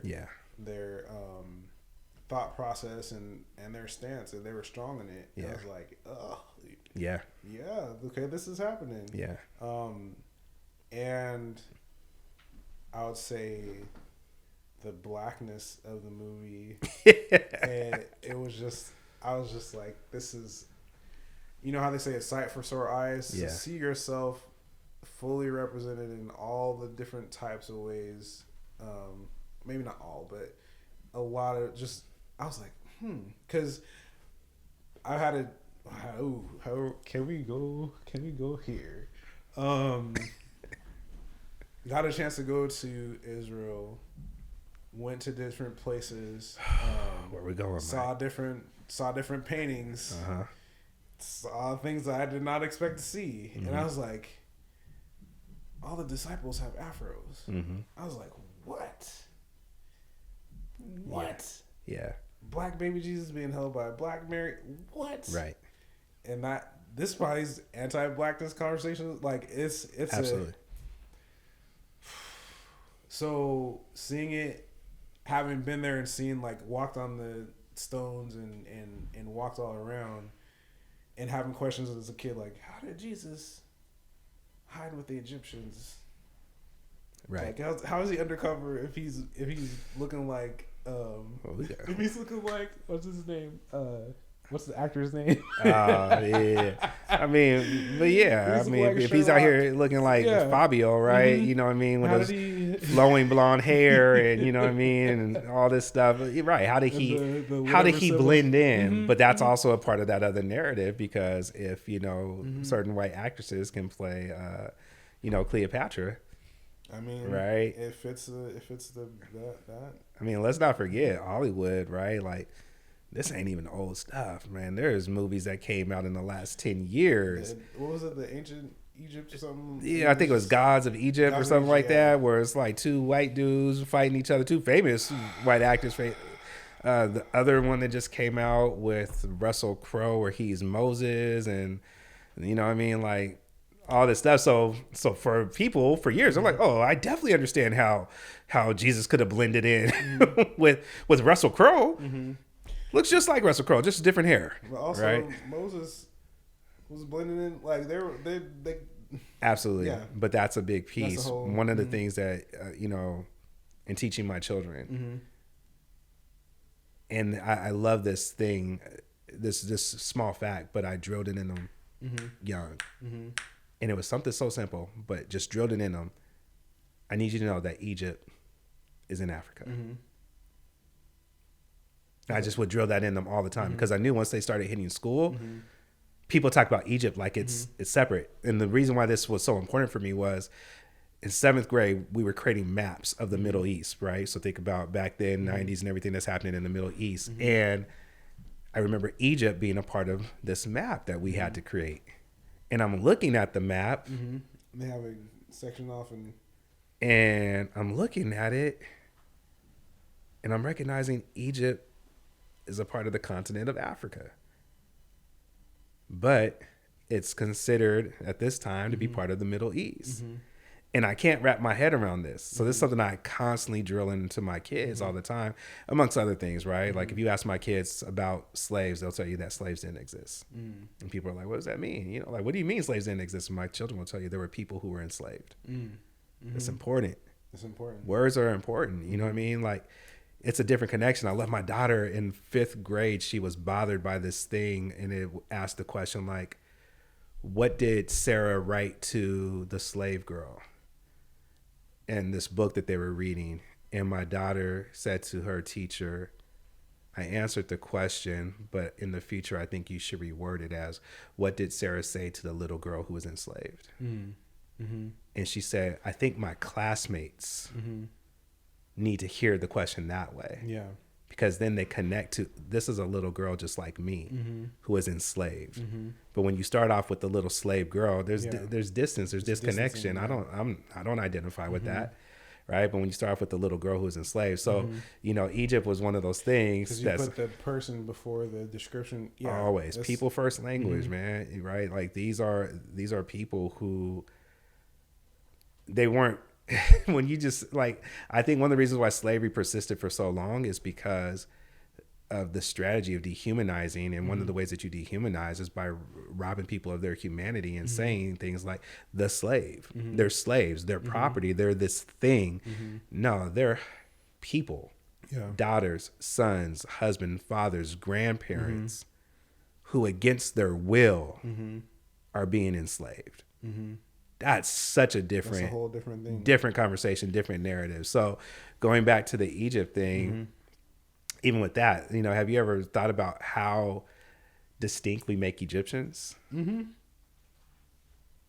Everyone else are Africans because we just act like Africa's a country, right? Like there's a lot of people running around the United States who think Africa's a country. Everyone else are Africans. But Egypt's separate. Separate. I'll do a little aside. I know it's put, and I know there's some people that are like, oh, all these different things, but there's some very distinct things that happen over time to what we know and what people are telling and what, like, so they're like, it's not Egypt, it's put, or it's not Egypt, it's... Right. You know what we're talking about. Yeah, absolutely. Yeah, we can dive into. I mean, I love those conversations too, of getting into Ladante and I have been studying this stuff from back in our late 90s, right, and understanding Kemet and everything else and all these different pieces. So yeah, we could get into that. Even what is the original name of Africa and all these things. Right? What was that? Something Abokalon or something. I forgot what the word is. Anyway, that'll be episode 3. But like you said, I mean, people know what we're talking about, though, right? So yeah, I love the movie for that reason, like you said, because just you're seeing blackness and black folks and everything, and I love that, and I love that there are some non-black folks in the movie as well. I like that too, right? And the way that they are also portrayed. It was genius. I was like, oh, this is so funny. Is interesting, right? Because I don't know that people, how I say this, the concept and the tool of white supremacy was operating even back then. We sometimes like to think that it's this real modernized thing. It was operating even back then, right? And it's interesting because we know race wasn't even a social construct then, right? During this time. For those who don't know, race didn't really come on the scene like we know it today until like the 16th century. People think it's been with us forever. That's why if you read any of the holy books, the Bible, Torah, Quran, you will not see people described by race. You will see that, again, an Egyptian is an Egyptian, Roman is a Roman, people Syrian, are right, Syrian, the good Samaritan is a Samaritan, right? And you can guess what people looked like based off of their place of origin, or people are identified based off of their spiritual affiliation and stuff like that, right? So Hebrews, so on and so forth. But you don't see black, white, Asian, you don't see these different things. So it's interesting to think about the fact that race is not yet this social construct yet.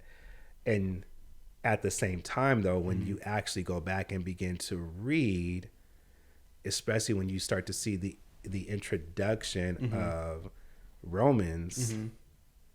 Yeah, and who they were copying from. So I was watching something from Miles Monroe, and he's talking about the Hellenistic worldview and the attributes that were being considered leadership traits. Yeah, was pointy nose, thin lips, and light colored skin. Yeah, that was the traits of a leader. Yeah, and so that's being pushed through this whole nation, and they get defeated by the Romans, but they left all their books, all their teachings, all their different things, and the Romans came in and said, "Oh, we got thin noses, or we can't let these people conquer."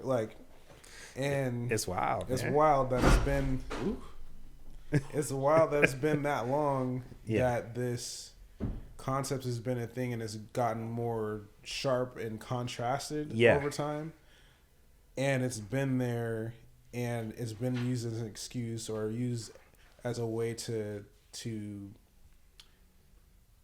lighten the feeling of cognitive dissonance that people have when they see somebody that they've considered inferior their whole lives and understanding of their existence outperform them like it's nothing.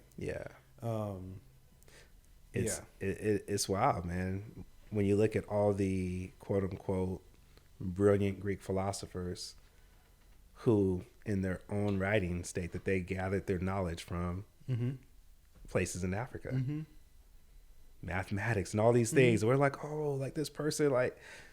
And if you look at like the history, but again, that's part of the erasure, right? It's part of the suppression of knowledge and information because people did not want to accept it. And again, this is even before, again, we have these categories of white and black. We don't even have those yet, but at the time we still have Africans, right? And, that was the whole thing. Again, people didn't enslave black people. They enslaved Africans. Right, like, and then it transitions. Right, because we don't have quote unquote black people at this time. We have Africans, and they were fine with enslaving Africans because they still believed, because of all the things that you just mentioned, that somehow, some way that they were inferior, right? So I love the fact that the movie kind of dives into that a little bit as well, and it was hard to watch. I'm going to be honest at times because it challenged my thinking in some of the parallels because it gives a different lens to the story and to watch and see some of the parallels from over 2,000 years ago to current time. Yeah. That was that's what I mean, like brilliant in that sense of they like, always take our babies. They always take our babies. That the rocked whole, me to my core.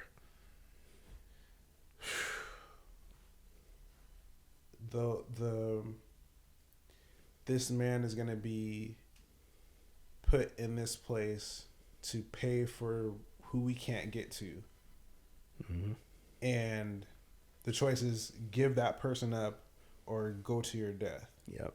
And if you really are trying to help people, you're the one that they find, and that's what happens. And we see. So give us Fred Hampton. Or we take you. Those are your two choices. Give us Malcolm X. Give us MLK. Give us all these people that once they start seeing the system and saying, "Hey, we got to call this out or we got to shift it," this is the path. Right. And that's why Hoover goes on record and says, right, that he believes that his purpose, I'm glad you brought that up, is to prevent the next Black Messiah.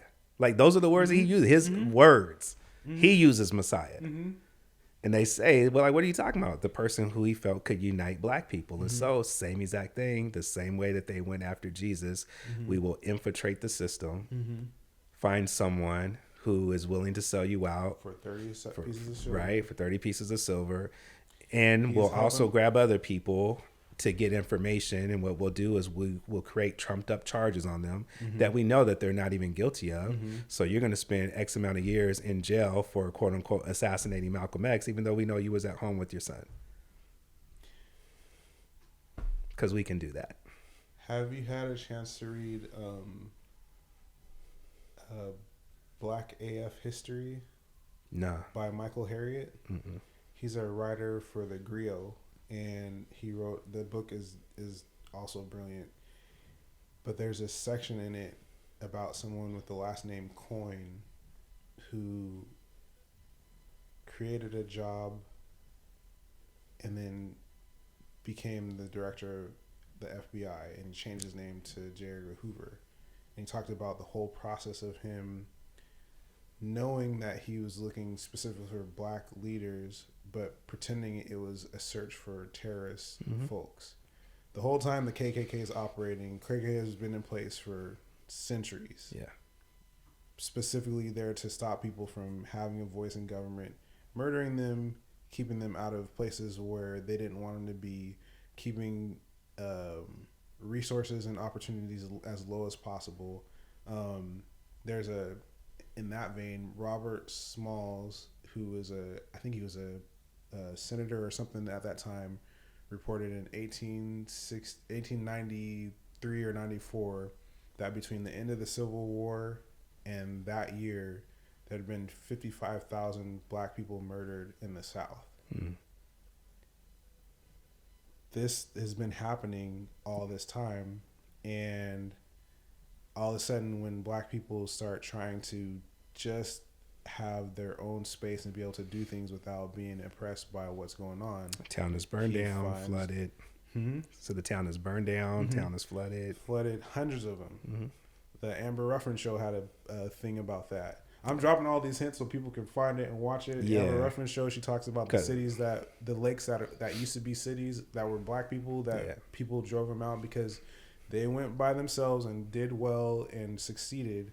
And the only barrier was other people that were not in their group coming in murdering folks. Did what people yell and scream at us today. Pull yourself up by your own bootstraps. They did it. They did it. Over and over. Hundreds of times. No reparations. With no support. Hundreds of times. And at every single time, right, this happened. It's, you and I have talked about this before. It's the Tacoma method. For those who haven't heard of the Tacoma method, that's not even Black folks. It's not Black folks. That's Chinese folks who lived right here in Tacoma, Washington, who In the 1800s, the mayor calls a meeting and says, we're going to deal with the Chinese problem. That's why there's no Chinatown in Tacoma. That's why there's no Chinatown. People don't know that there used to be a Chinatown in Tacoma. There used to be a Chinatown in Tacoma. And they went in and forcefully removed people from their homes, made them march over 8 miles, put them on the train, sent them to Portland, went back to Chinatown and burned it to the ground. Because we can't have that. You're not going to have you're not going to be thriving in our community. It's not going to happen. So, like you said, I mean, it happens repeatedly. It's happened repeatedly. And it brings us back to this one important piece, I think, maybe for this podcast. And that is racism is financially profitable for people who are operating in behind the scenes, in a sense, controlling the system. If you look at it from the very beginning, we were taught that pilgrims came here to escape religious persecution. We know that that's a lie. Right? Bradford's own writings say they went from England to Amsterdam, lived there for more than a decade, but states that it was hard to make money and hard to own land, and that they thought that Amsterdam was too liberal, it would morally corrupt their children, so they set up shop and come over here. Why? Because they want to possess land. Different story than what we're told, but there's a financial undercurrent to that. Slavery, financial currents underneath that, right? The reason why the 13th Amendment has the clause in it. Because I ask people all the time, what would have happened to the U.S. economy that is thriving through free labor if with one signature Lincoln completely abolished slavery? What would have happened to the economy? It would have tanked. So add in a clause, except being duly convicted of a crime, and then instantly introduce Jim Crow laws. That's why most mass prison complexes are in the same towns, right? And in the same places where the plantations were. And there's something I saw somebody post on TikTok. They talked about how some towns go for having prison populations because those prisoners being in that space give them more Senate and House representatives. Absolutely. I was like, what? Yeah. So these rural places have more representation because these prisons are in these specific places. Yeah. And let's. I feel like we're never going to get through this podcast because you and I get no. I'll just say because I'm like, because let's also think about the hypocrisy of that. And I ask people, I challenge people with this all the time. Taxation without representation was the not just that, but think about this: after you commit a felon. You get all these rights restored, like after you've been released, you've served your time. Except rights to bear arms. Rights to bear arms, which you can get overrode, but you lose your ability to vote. Yeah. But I'm using your body, your black body, your brown body, your impoverished body to increase my representation, right? But in the spaces where all the decisions that impact you will be made. But you don't get that, right? Why? Like no one can explain that to me. Why, after you've served your time, we said that you've done you've paid your debt to society. Why would you have your votes, your voting rights restricted? I can even understand to a degree why, again, if you committed a violent crime, why we wouldn't want you to own a gun. But why can't you vote? Why can't you vote? It's wild. Like, why can't you, explain that to me? You can go own a home, you could buy a car, you could get a job some places, right? Some people will be like, but again, you can't vote. Because if you voted, you probably would be able to get a job anywhere because you would actually probably change the rule to say, hey, you can't ask that question on applications anymore because it's discriminating against people. But now we take your voting rights, but we'll still use your black body, and it goes all the way back to the Constitutional Convention and the Three-Fifths Compromise, where they said, we're never going to let these Africans have the right to vote, but we want to be able to count them.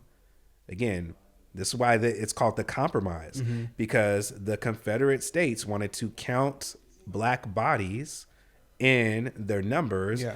But the North, the union said, "Yeah, too many people. You'll sway the vote all the time. You'll have more Senate seats and everything else. No, we can't do that." Other question of, was it really only 4 million people? Right. So now it comes to the compromise. Oh, well, what about? I don't know. What if we count them as 3/4? No, that's too high. The union comes back 2/6. Nah, and they land on 3/5. But it's the same thing that we see happening today, where I want to count your body without actually giving you the rights of being a citizen. It's not new. It's not new. It's not new.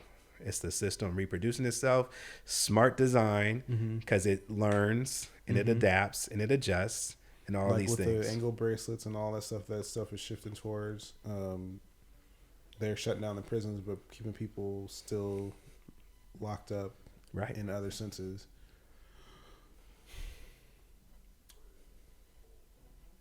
So when I think about all this stuff and all the challenges,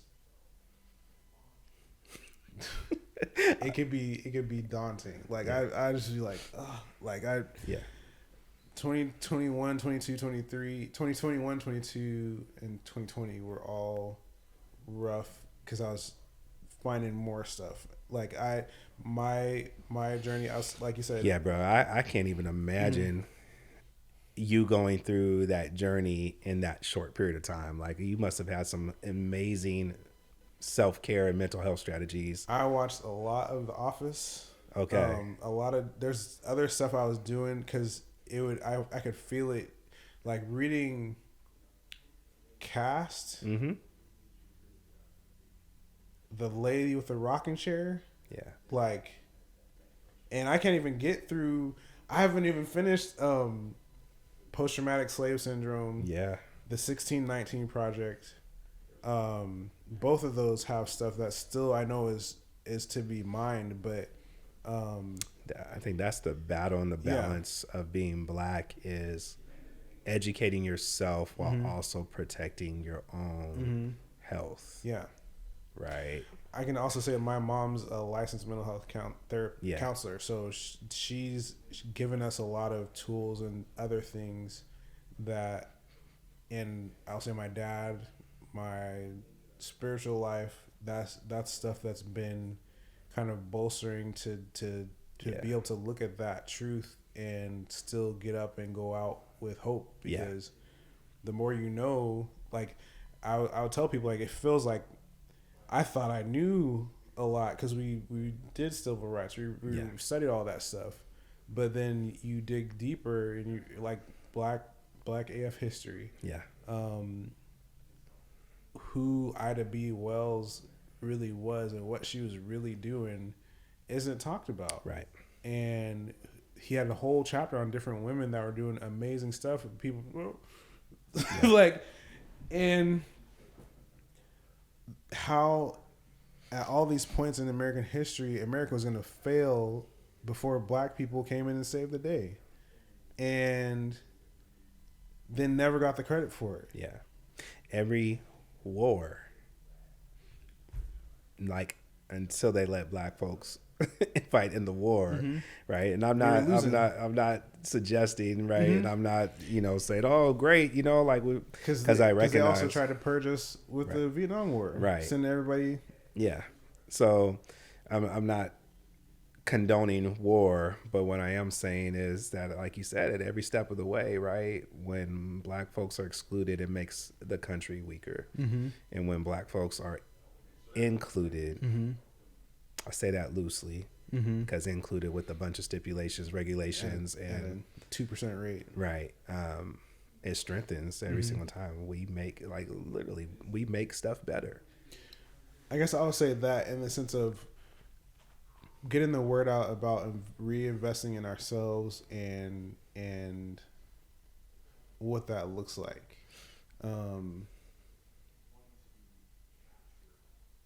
We've both been in some meetings with like the Black Angel Network and different places where they're talking about investment and why. One of the things I learned in econ classes or why people make investments. I didn't know there was a reason. Like, you just think, oh, it's a stock and I did it and then I made money. There's people that know net present value, net future value, all these different things that are applicable to making a wise financial decision. And in that space, I learned how to like search for business opportunities or what makes sense as a business and what's needed to know. Like, basically, you got to have your prices higher than your costs. Yeah. But also, you got to have somebody that wants what you have and a process to get that thing done that is sustainable and repeatable and potentially scalable. If you can scale it and there's a demand and you can protect that thing, those are the things that. Another thing in the Black Tax, you talked. I think it was optimum or optimal or some acrostic you used to show the things that had to be in place for these things to work. But from that, the biggest thing I learned was we are a highly valuable investment. Yeah. And that 2% rule is so strong and the system is so strong that same metric applies to us as far as spending on ourselves as businesses. That we spend 1.6 trillion a year, but only 2% of that goes towards us. I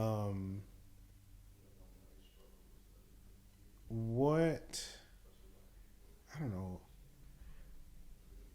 We talked about starting some stuff, and I'm working on an app that you're aware of, and I think it's gonna do some things.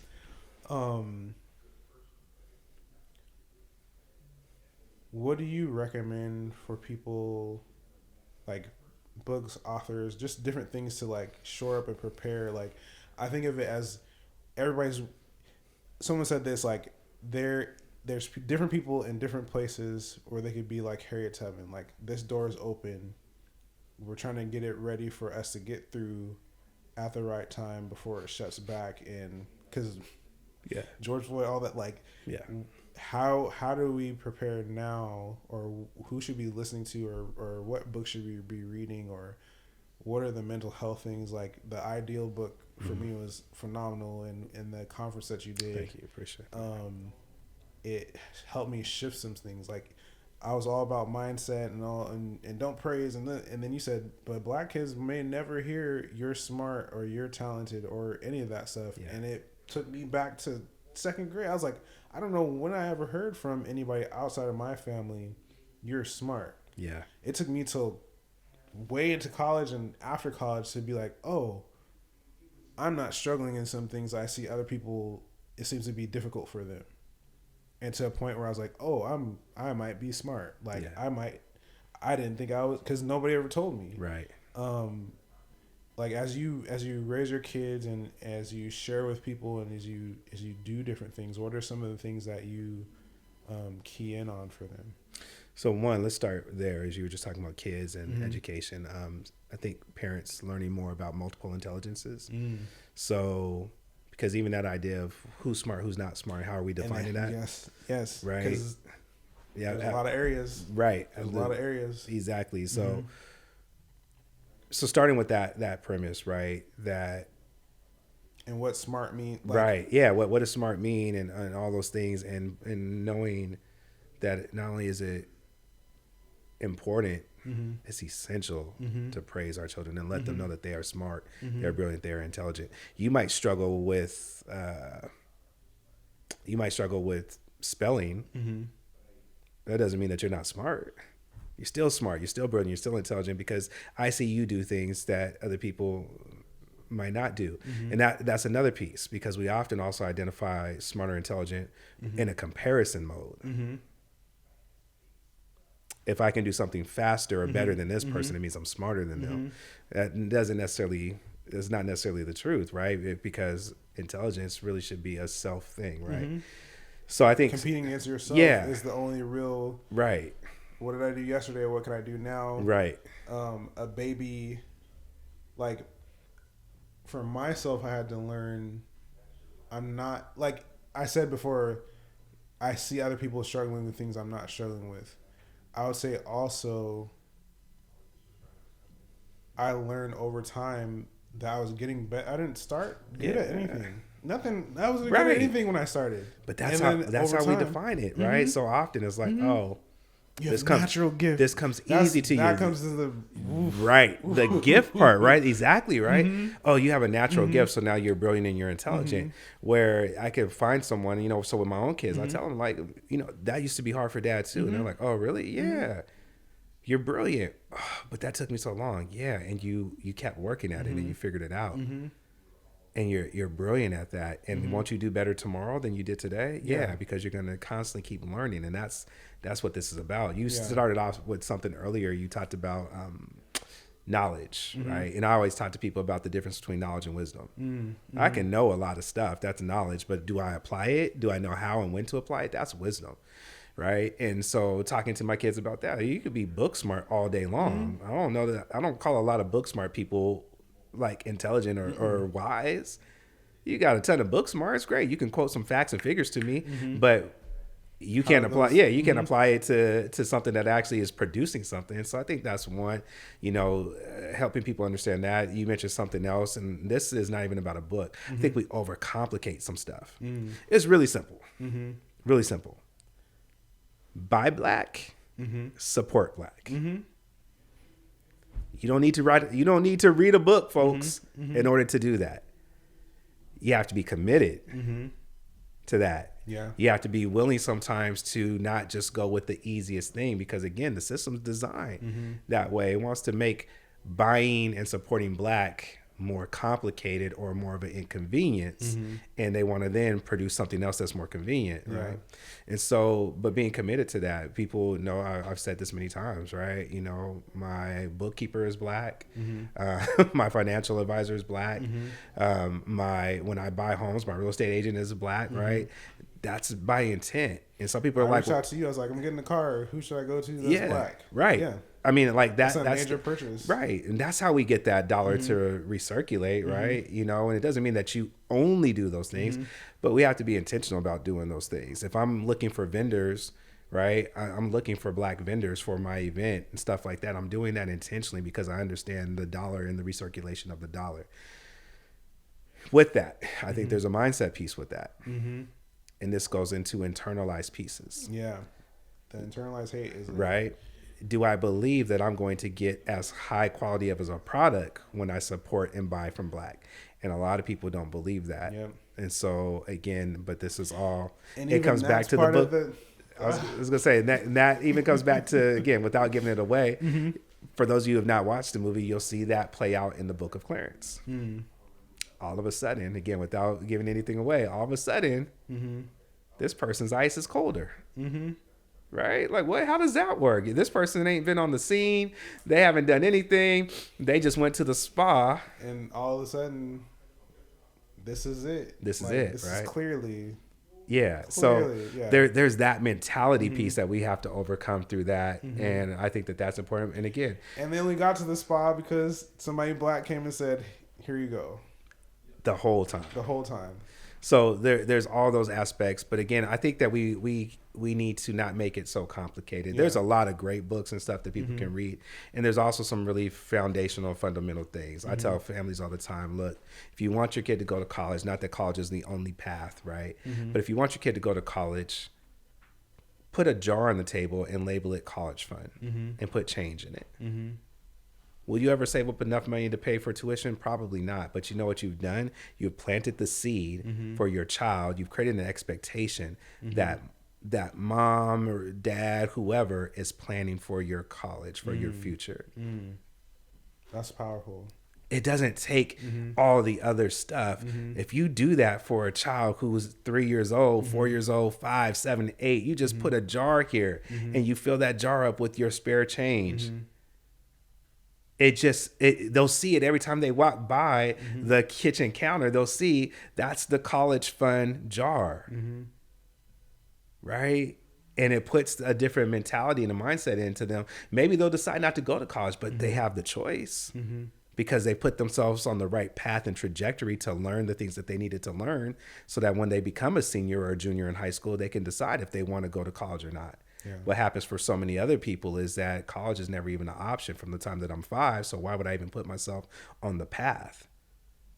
Why even strive to get an A or a B in a class when, like, what's it going to do for me? I'm not getting anything for it.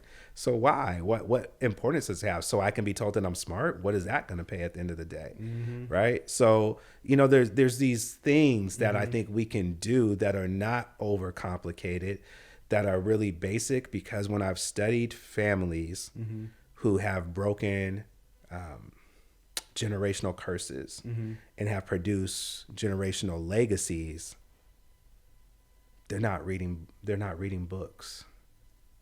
There are small practices that they put in place, and that it's just natural, becomes a part of their culture, and it produces.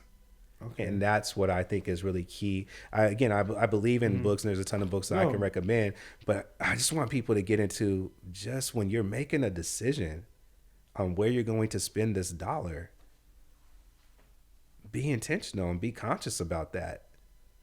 It's really like, if we start doing those types of things, it changes so much. If I'm going to buy a ice cream cone, I can buy it from this place, or I can buy it from this place. Buy it from the place that you know that money is going back. And I'll say this too, because this is what I think is also happening in our communities. Be careful of the deception of community. And here's what I mean. Buy local is not the same as buying black. Support the people in your community. I'm supporting small mom and pop is not the same as buying black. But what's starting to happen, in my opinion, in our community is that we are doing those things and not recognizing that it's not the same as buying black. Yeah. So I'm going to support the small mom and pop ice cream stand, because that makes me feel good, because, we're Tacoma proud. So I'm going to do that. And I feel good, but understand that that is not the same thing as supporting and buying black. I'm going to go to this little mom and pop restaurant rather than go to Denny's or IHOP, because I'm supporting community. And I'm buying small, and I'm Tacoma proud. It is not equal to buying black. And that's every time that we have a movement, it gets steered in that direction. It gets co-opted, and it becomes about everyone else. When we have a struggle,